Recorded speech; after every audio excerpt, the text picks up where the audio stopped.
جت من السوق لقيت ابني جايب ده.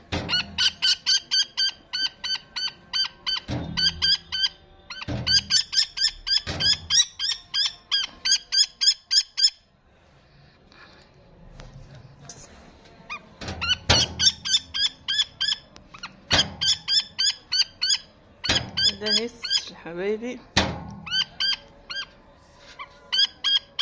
بس عضته